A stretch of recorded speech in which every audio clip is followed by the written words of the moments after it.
Pastor Lucas? Cadê o Pastor Lucas? Pastor Lucas? Tá Passa, mudo, tá, cara. Melhorou. tá dando para me ouvir? Às vezes tá falhando, tá chovendo aqui. Aí dá uma Sim. falhada.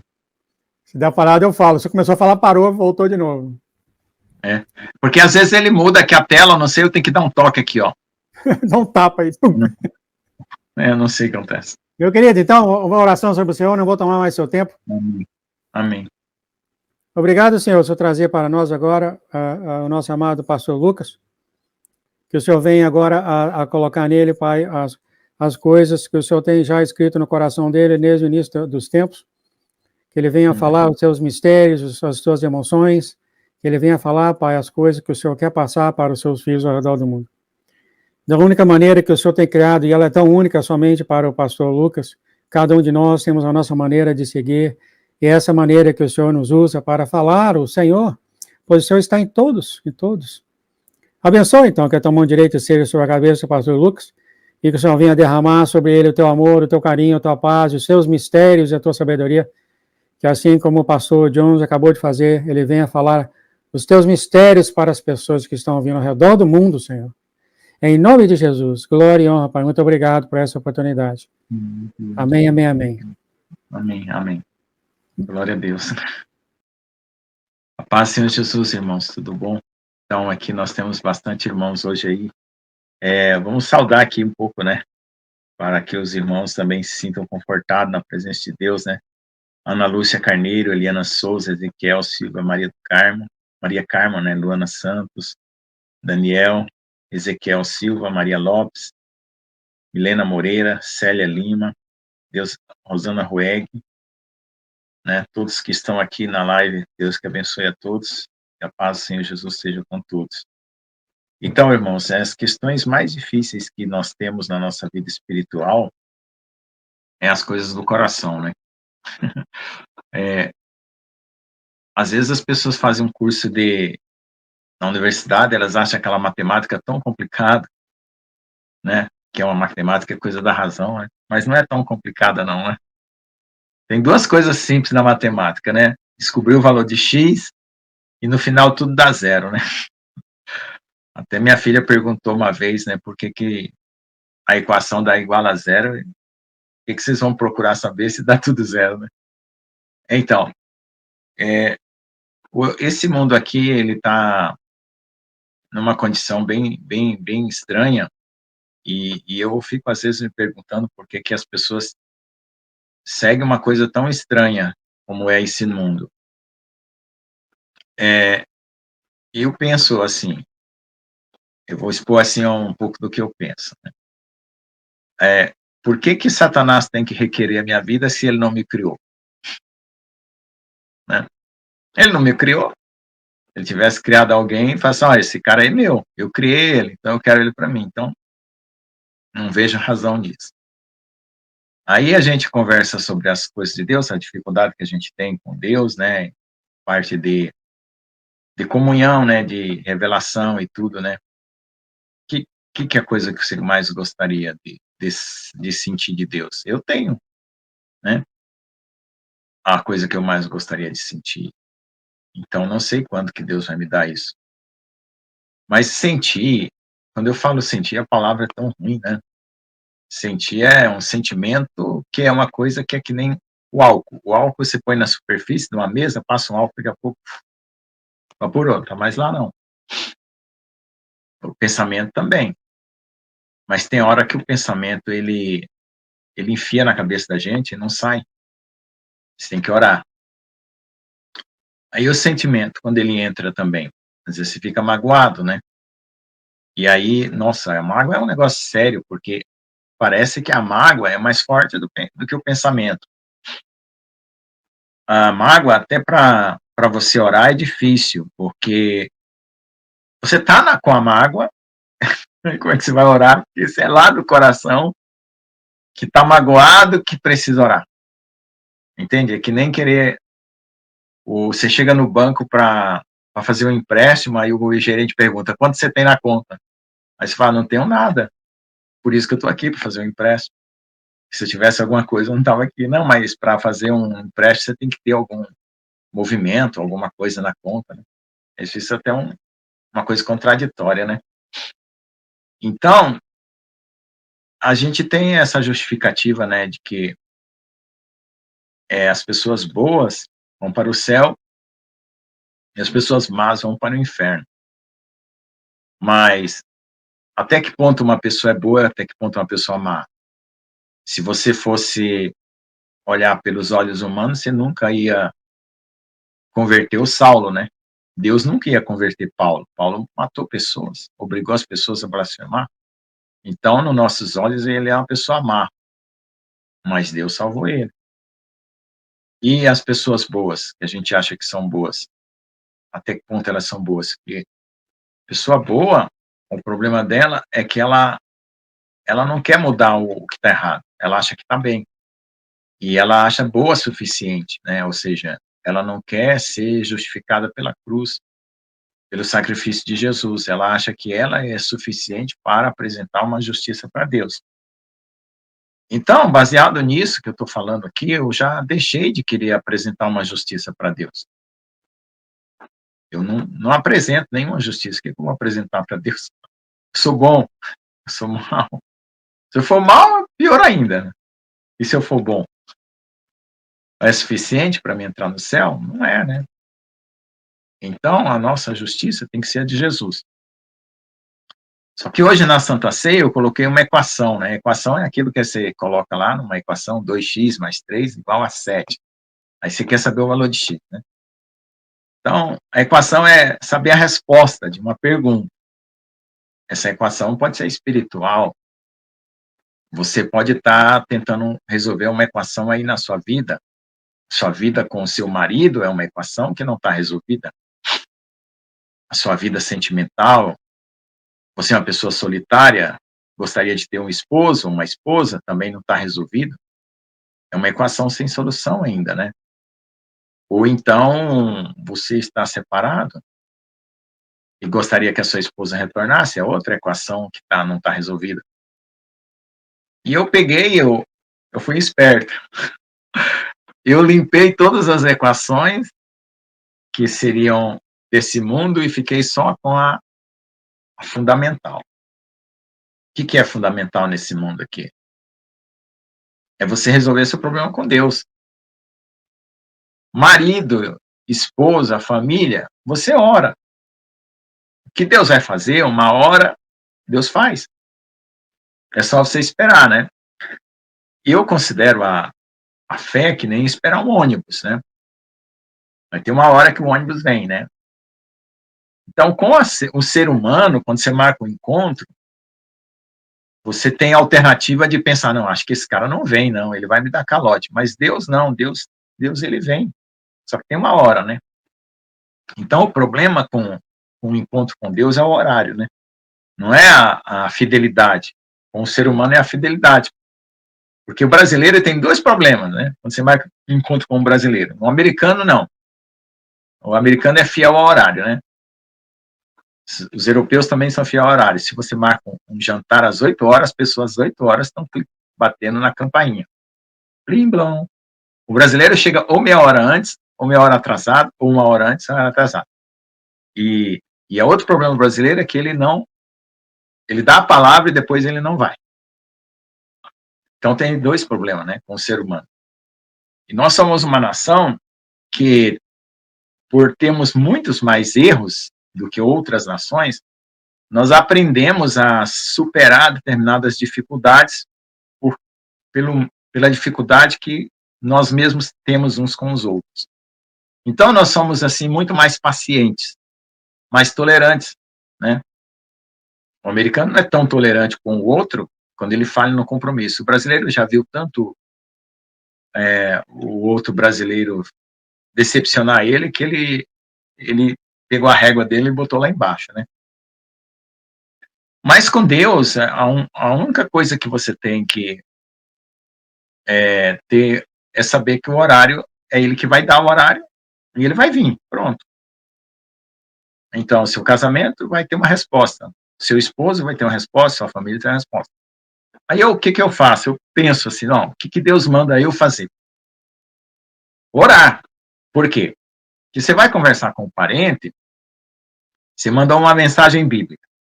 Aí ele recebeu no WhatsApp. Aí, Deus que abençoe e tal. Depois você manda outra mensagem bíblica e já não responde. Quer dizer que alguma coisa já mudou. Aí você fala assim, poxa, acho que o inimigo atacou ele. A primeira vez ele está recebendo, eu queria que ele recebesse, eu vou mandar mais, ele vai receber.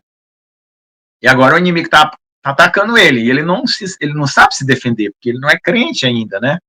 Ele não sabe orar quando ele vê que está se afastando de Deus. E eu peço a Deus para Deus salvar ele. Então eu vou lá e intercedo por ele, para ele voltar àquela interesse. Então a gente vê as pessoas flutuando, né, no nosso relacionamento da gente com elas, e a gente fica, eu pelo menos penso, né, quando a pessoa abaixa o nível, eu oro mais por ela. Quando eu vejo que a pessoa está interessada, né, conversa comigo sobre as coisas de Deus e quer saber e manda pergunta, eu fico animado e mando mais coisas. E hoje em dia, o maior problema hoje, né, com a família é o Apocalipse. Você falou de Apocalipse, eu não estou com medo. E eu já resolvi esses problemas, né, assim, eu até fiz vídeo dizendo assim, gente, pare de ter medo do Apocalipse, pelo amor de Deus, se nós vamos para o céu, vamos para ter a vida eterna, qual o problema que tem? Ah, mas eu sou um pecador, então peço perdão. Então, quer dizer, não tem desculpa, né? Aí as pessoas querem fazer o quê? Querem se esconder. Então, não querem aparecer para Deus para contar os seus pecados ou se arrepender. E faz como Adão, né? Adão pecou lá, e na hora que ele viu que estava errado, eu acredito até que ele comeu o fruto do bem e do mal para salvar a Eva, porque ela caiu primeiro e falou assim, não, eu vou ter que ir lá também cair para poder resgatar ela, mas ele não ia conseguir resgatar. Então, eu acho que ele mais comeu porque ela já tinha comido. Mas tudo bem, quando Deus apareceu, ele se escondeu. Então, veja só, se Deus perdoou os nossos pecados, então os nossos pecados, para Deus, não está fazendo diferença. Vamos pensar assim, né? Como o pastor João gosta de falar. Então, está irrelevante. O que eu tenho que fazer com eles? Pegar e apresentar eles todos para Deus. Normalmente é o que todo mundo devia fazer, o que a minha família devia fazer, o que a sua família devia fazer, o meu irmão, minha mãe, meu primo, minha prima, meus tios, minhas tias. Aí você encontra outra dificuldade, porque quando você fala de Deus, a pessoa fala, não, isso é religião. Aí o que eu uso de argumento? Falo, não, gente, espera um pouco. Essa palavra aqui, ó, ela está contando a história da humanidade. É a nossa história. Isso aqui devia ser contado nas aulas de história na escola. Mas só que inventaram uma outra história de que um homem é evoluído e não sei o quê. E eu abandonei todas essas teorias. Estudei bastante, estudei todas essas teorias de evolução, Big Bang, tudo isso aí. Abandonei tudo. Por quê? Porque não explica o mundo espiritual. Não explica nem a consciência do pensamento, o raciocínio, como é que o homem... Uma boa teoria, ela tem que explicar uma coisa. Se ela não explicar, não adianta nada. Viram um vídeo aí de uma mulher tentando explicar o sol tem que existir, gente, né? E fala um monte de coisa confusa, a gente não entende nada. Então, é assim que as pessoas estão, confusas.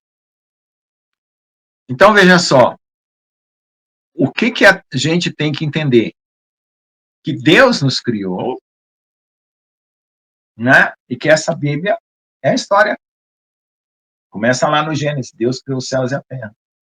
Então, para mim, esse livro conta a história. Então, não é um livro de religião. Ah, mas tem outro livro.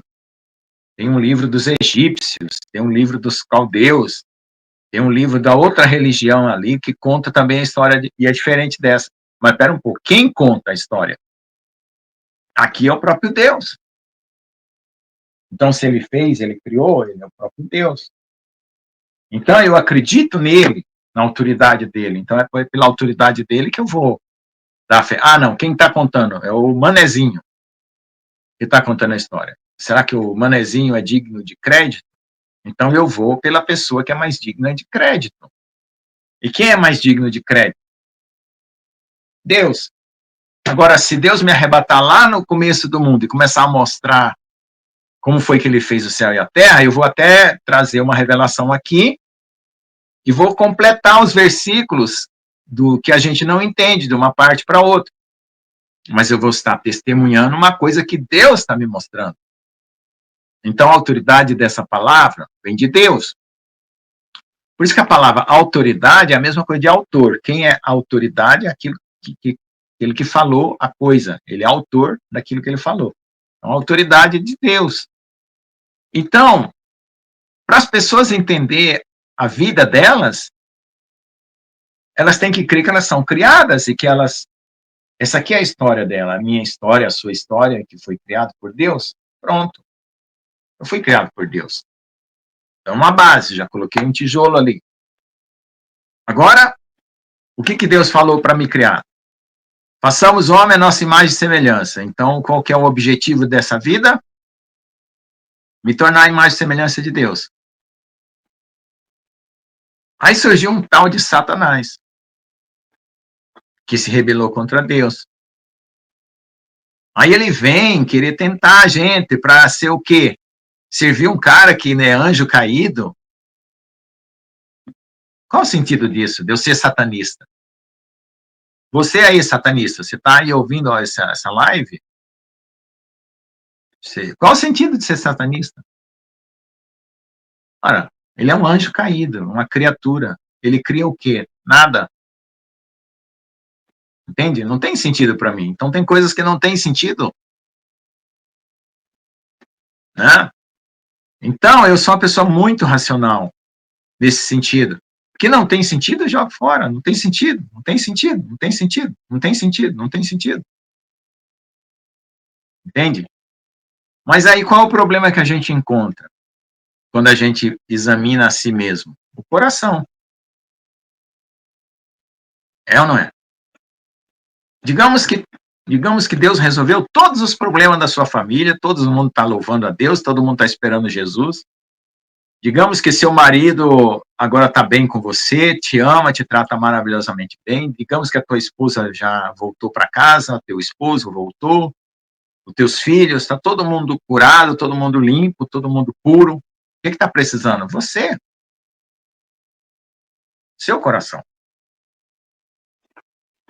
Então, aí vamos ver como que funciona esse negócio do coração. Eu fico pensando porque a gente, quando fala assim, capacete da salvação, então a gente está protegendo a nossa mente, né? Couraça da justiça, a gente está protegendo o nosso corpo. E quando a seta maligna vem, ela atinge aqui, ó. Às vezes atinge a mente.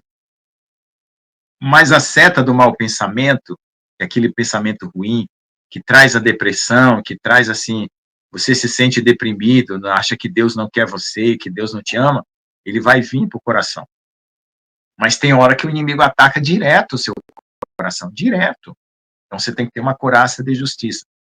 Então eu não tenho que ter justiça, eu não tenho justiça. O diabo fala assim, é pecador, você é isso, é que, ué, eu sou. Mas Jesus me perdoou, o que é que eu vou vestir? Vou vestir a roupa que Jesus me deu para vestir, não posso vestir a minha está toda rasgada. Então não tem como. Então aí, escudo da fé, né? Você tem que ter fé para crer na palavra. Mas a fé é um dom, né? Então nem eu preciso ter fé, Deus é que dá a fé. Então quando eu descobri que eu não precisava nem ter fé, eu pedi a fé para Deus. Deus me dê fé. E a fé, ela é grão de mostarda que vai se desenvolver, quer dizer, é um grãozinho que Deus dá para crescer. Então dá para crescer, então vamos crescer. Vamos crescer essa fé. E como é que a gente cresce essa fé? Com os desafios que a gente enfrenta. Orando, clamando, jejuando, né? Então, esse é o desenvolvimento espiritual. A espada do Espírito. Então, como é que eu vou fazer com a espada do Espírito que eu vou usar para atacar o inimigo? Quando o inimigo vir, o Senhor é meu pastor, nada me faltará. Esse é o versículo que todo mundo consegue falar para Satanás, né? Porque é o versículo mais conhecido da Bíblia, que todo mundo se lembra, até ateu se lembra, Senhor é meu pastor, nada me faltará. Eu acho que é o versículo mais conhecido da Bíblia. Ou então o Pai Nosso. Né? Quando o inimigo está te atacando, você ora o Pai Nosso. Ou, sei lá, João 3,16, Deus amou o mundo de tal maneira que deu seu Filho unigênito para todo que nele crê, não pereça, mas tenha vida eterna. Então, você fala isso para o não crente. Então, você vai aprender a usar a espada do Espírito, né? E aí você tem que ler. Você tem que ler de capa a capa a Bíblia, para Deus te mostrar a palavra e você lembrar aquilo que você vai precisar no momento certo. Ou você vai lá, a hora que você está na angústia, você abre os Salmos e encontra lá Davi na mesma situação que você, ou muito parecida, porque Davi teve problema com guerra, com inimigo, e Davi teve problema interior também do coração, com angústia, né? Então aí o coração de Davi era segundo o coração de Deus, e se arrependia do mal, né? Que é a característica disso. Então eu não tenho um coração de Davi. E agora o que eu faço? Eu não tenho um coração de Davi. Eu não sou como Davi. Sou meio truculento, meio. Então o que eu tenho que fazer? Eu falo, Deus, o problema é mais sério que o de Davi. Eu não tenho um coração de Davi. E eu não tenho a paciência de Jó. Eu não tenho a perseverança de Elias. Eu não tenho. Então o que você faz? Faz uma listinha. Coloca na presença de Deus. Eu não tenho. Eu peço. Eu peço. Então tem que pedir. Entende? Por quê? Porque qual é o meu argumento diante da minha existência? Eu existo. Eu sou feliz por existir. Eu acordo, eu vejo as nuvens no céu, eu sinto o vento na minha pele, eu sinto a chuva, eu sinto o calor, eu sou feliz por isso. Então, eu acho que a base de toda a felicidade é você agradecer pelo aquilo que você recebeu da própria vida, na vida como ela é mesmo. Agora, sofrimento, dor, essas coisas são acréscimos, mas digamos só a vida, só a vida. Você está vivo, então você agradece. Mas então, você quer repreender o inimigo, porque é ele que está te atrapalhando a servir a Deus, ou ele que está perturbando você, ou ele que está tentando te derrubar. Então, aí você vai com a palavra, né? Combater com a palavra. Mas tem hora que a guerra também fica muito séria, certo? Muito séria. E às vezes o ataque ele vem de uma forma tão assim estrategicamente montada que Satanás ele já preparou a armadilha com duas, três, igual lance de xadrez, né? Não sei se alguém joga xadrez, que a pessoa dá um movimento na peça e o outro lá já calculou 3, 4 movimentos para frente, dama, né? Dama. Então o cara dá, e o cara pam, pam, pam, pam, come a pedra. Então tem lances que Satanás faz na sua vida que ele já calculou duas, três reações suas de como você vai agir diante daquilo que você foi pressionado. E o que acontece? Aí você pensa, poxa vida, que cara esperto, ele conseguiu me derrubar, ele conseguiu criar uma situação e eu caí nela. Então, aí o que acontece? Você se volta para Deus, porque é ali que você vem buscar o arrependimento. Mas enquanto isso, enquanto você travou essa luta com o inimigo, ele já magoou seu coração, ele já endureceu, ele já minou a sua fé, ele já deixou você triste, rebelde. Aí você tem que, de novo, lá passar uma lista de coisas para Deus. Senhor, meu coração está frio, meu coração está duro, meu coração está rebelde, Satanás conseguiu me atingir, eu estou magoado, triste, angustiado. Me limpa, me livra. Entende? Então, a decisão de que uma pessoa é salva ou não salva, eu creio que ela vai nesse sentido. Porque se, por exemplo, se eu disser que uma pessoa tem um coração mau, ela não vai para o céu, um coração bom, ela vai para o céu. Mas se a pessoa que tem um coração mau tiver a consciência de colocar esse coração mau para Deus transformar, não vai mudar? Só que Deus vai falar assim, não muda o coração mau. Eu só mudo o coração bom. Será que Deus vai falar isso? Não faz sentido, né? Se Deus é amor e você está procurando ele, então ele deve mudar o coração mau também. Ou tirar a maldade daqueles que são bons mas o mal conseguiu contaminar. Então, o problema tem que ser jogado para Deus, não para nós, né? Ele não sabe resolver isso. E eu não sei. Eu sei tirar uma coisa má do meu coração, eu sei colocar uma coisa boa. Eu não sei. Eu posso ouvir uma música, um louvor, quando os pensamentos estão vindo, né? Eu ponho um louvor para o inimigo não me atingir. Ou então eu oro quando eu vejo aquela angústia, aquela tristeza, aquela coisa. Então eu tenho essa atitude. Mas a coisa mesmo, quem vai mudar é Deus. Eu não consigo mudar. Até hoje eu não experimentei. Talvez tenha algum irmão aí. Se tiver algum irmão que consegue ele mesmo mudar alguma coisa no coração, me avisa e me ensina, porque eu não sei fazer. Tá? Põe aí nos comentários. Entendeu? Ah, eu consigo mudar o meu coração, eu consigo mudar as coisas quando estão erradas dentro de mim. Eu não consigo. A única coisa que eu consigo é pedir socorro a Deus. Só isso. Orar é uma forma de pedir socorro a Deus.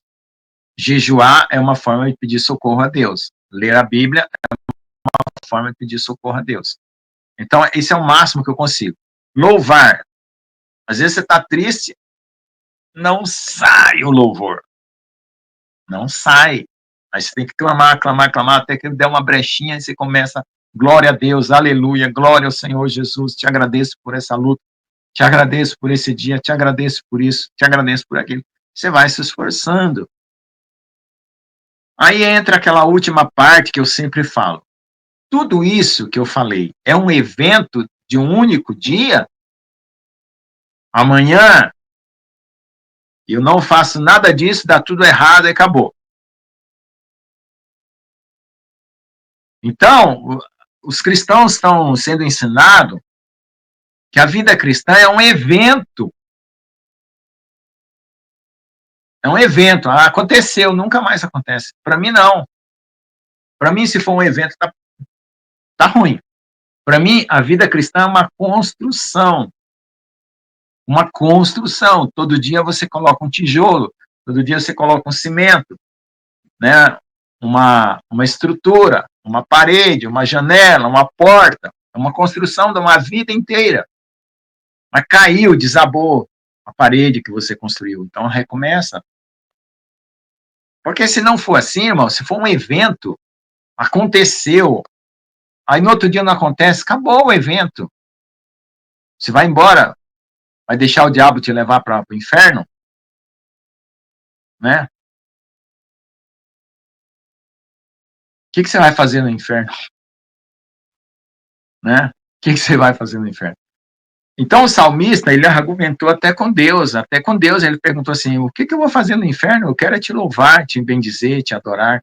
Então, a gente faz esse esforço de ter um coração que agrade a Deus e traz esse coração que não agrada para se tornar um coração que agrada. Então, aí é um esforço de você, pelo menos, reconhecer que você não tem o que Deus requer de você. Você não tem, mas você é honesto e diz assim, Senhor, não tenho. Você não fica fingindo que tenho, fazendo os outros achar que você tem. Por quê? Porque quando você esconde uma coisa, você só piora a situação. A queda daquela coisa escondida vai ser maior e mais drástica no futuro. Então, se o teu probleminha é desse tamanho, já conta ele para o Senhor, ele vai resolver. Agora, se você deixar acumular, esconder, procurar ser o que você não é, você vai estar mentindo para você, se enganando. Você vai estar construindo uma torre falsa e ela vai desmoronar. Quando ela desmoronar, você vai cair junto. Então, você não pode falsificar a sua vida. Se você sente dor, você chora. Se você sente alegria, você canta. Né? Você tem que ser honesto com aquilo que passa por você, no seu coração, para você poder a trazer diante de Deus. Porque para Deus, ele se agrada da verdade. Né? E aí você tem que parar um momento, às vezes, e ir lá dentro de você e contar tudo que está angustiando você. Tem que fazer Sabe, às vezes, que as mulheres vão assim naqueles quartos que está entulhado? Tem casas que tem quarto que está cheio de entulho. Aí tem umas mulheres que gostam hoje é dia de faxina, vou lá, começa a botar tudo para fora e arrumar. As mulheres, às vezes, não gostam de fazer isso, tem que fazer como isso. Desentulhar o seu coração daquilo que está angustiando você. Pedir para o Espírito Santo, né, iluminar e mostrar o que está trazendo aquela angústia, aquela dor, aquela tristeza. Então, esse é o trabalho do coração. Pelo menos, é um trabalho no nível da honestidade. Eu acho que é a coisa mais simples e honesta que você pode fazer. Agora, depois, para ser cheio do Espírito Santo, sair evangelizando, pregando, para mim, é um acréscimo, é para além disso. Bem? Amém. O senhor está com fogo? Amém. Glória a Deus.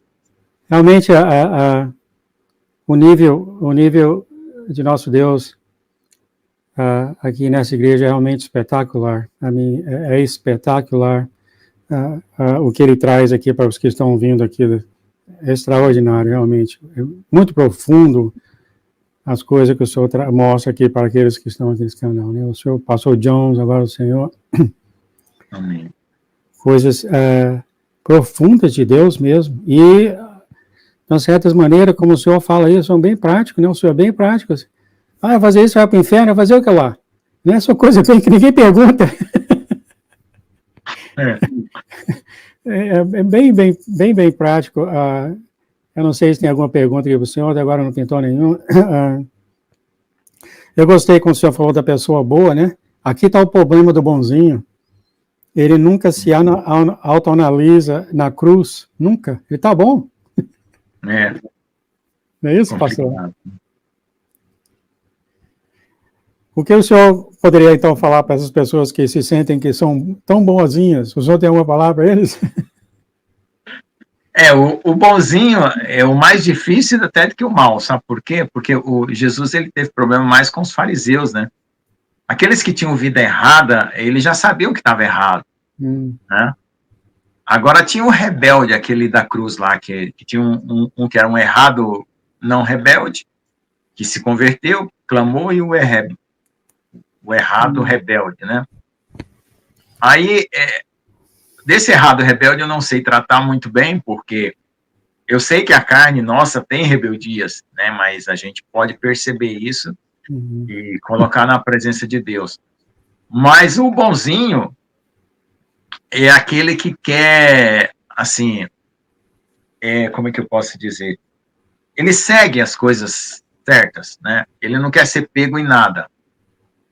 Ele não quer ser pego em nenhuma falha, mas ele não deixa Deus tocar ele no mais fundo, né? E eu acredito assim, eu penso, né, meu pensamento, que a gente tem que expor. Quando a gente vai no médico, a gente não paga uma consulta de $500, né, para ficar calado, né? É verdade.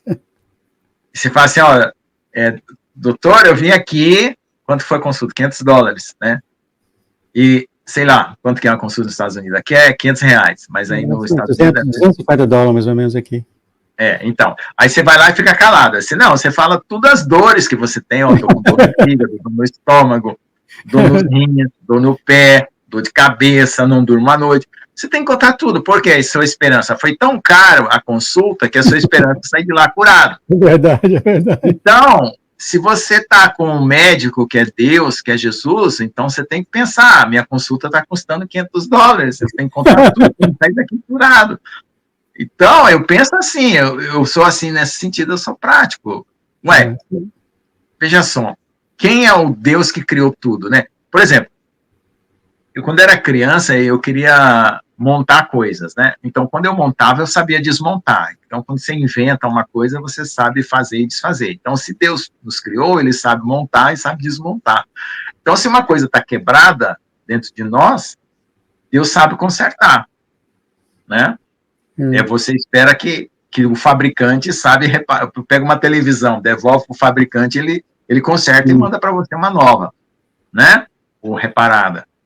Então a gente tem que pensar em Deus assim, ele nos fez, então ele sabe mexer com a gente. Então vamos lá, não vamos deixar ficar com esse problema aí escondido. De repente foi Agora, até o problema o bonzinho, ele acha que não tem fabricante, ele veio sozinho. Eu estava pensando aqui outro dia das 5 noivas nécias, são noivas, e eu pensei, elas não conseguiram, né, ir para o noivo, 5 noivas nécias, e aí que caiu a ficha em mim, que noiva quer dizer que Deus fala dentro delas. Ele falou que só a noiva tem a voz dele. Aí eu pensei, que extraordinário. Você tem a noiva de Deus em você, e você não conseguiu chegar com o noivo. Olha só, como vai doer nessas pessoas. Porque noiva, o Senhor falou que toda noiva tem a voz dele, toda noiva. E a Escritura fala que elas são noivas. Então são coisas que são pessoas que têm a voz de Deus dentro delas, a voz, a boca dele, e não conseguiram chegar, não foram qualificadas. Olha só como vai doer isso nessas noivas. Eu pensei isso essa semana, falei, nossa, é mesmo, né? É coisa terrível mesmo, né? De repente é isso, né? Eu tenho a noiva de Deus, eu não preciso ouvir mais ninguém. Não sei, né? Mas, Não, eu penso assim,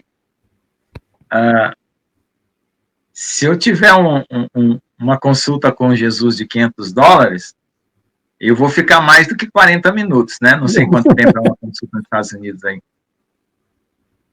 É verdade. Quanto que é? Aqui é 20 minutos. O médico cobra caro e te manda para casa rápido. Ele quase aqui é 20 minutos também, por aí.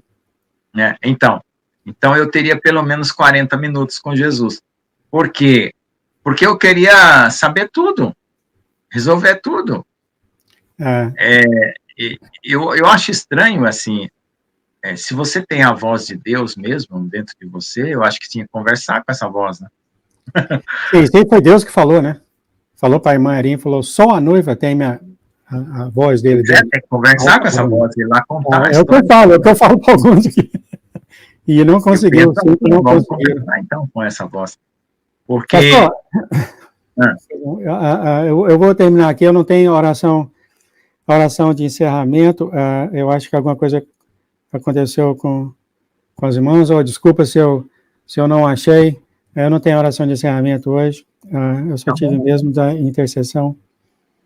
Eu queria pedir para o senhor fazer uma oração, e talvez a Lês quiser fazer uma oração de encerramento, será que ela queria fazer, a Lês, minha querida? Ixi, agora ela está longe, está lá do outro lado ali.